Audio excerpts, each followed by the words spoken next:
इमाम ज़ैनुल आबिदीन रहमतुल्लाह अलैह को अल्लाह ताला ने बहुत खूबसूरत जिस्म अता फरमाया था।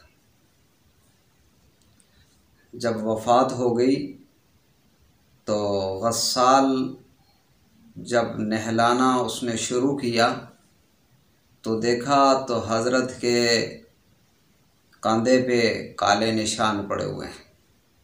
तो हैरान हुए कि ये काले निशान कैसे हैं। समझ नहीं आई बात तो घर वालों से पूछा तो घर वालों ने कहा हमारे इल्म में नहीं है। बहरहाल कुछ दिन गुजरे तो ज़ुआफ़ा और माज़ूरों के घरों से आवाज़ें आने लगी कि वो कहाँ गए जो हमें पानी मुहैया किया करते थे, हमें पानी पिलाया करते थे। तब जाकर के लोगों को पता चला कि हज़रत के जिस्म पे जो ये काले दाग पड़े हुए हैं ये रात के अंधेरे में पानी मश्क में भर के वो लेके जाया करते थे। कैसी खिदमत थी। रात के अंधेरे में घर वालों तक का इसको इल्म नहीं। ये थी ईमानी ज़िंदगी और ये होनी चाहिए इंसान की ईमानी ज़िंदगी।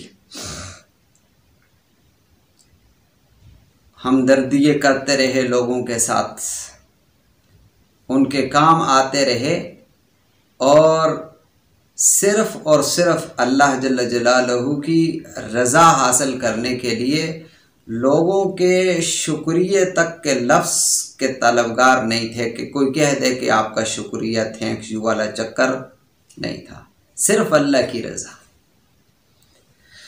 और मैं और आप पहले तो होती नहीं है और अगर कर भी लें तो फिर कोशिश करते हैं कि वो शुक्रिया अदा करे। हम लोगों से शुक्रिया के तालिबगार होते हैं, अल्लाह से अजर के तालिबगार नहीं होते। और होना ऐसे नहीं चाहिए। जो काम भी हो फ़कत अल्लाह की रज़ा के लिए। अल्लाह राज़ी हो गए तो बस फिर दुनिया में भी कामयाबी है, आखिरत में भी कामयाबी है। और अगर अल्लाह ताला नाराज़ हो गए तो दुनिया में भी नाकामी और आखिरत में भी नाकामी। इसलिए हर काम अल्लाह की रज़ा के लिए, सिर्फ़ अल्लाह की रज़ा के लिए, सिर्फ़ अल्लाह की रज़ा के लिए।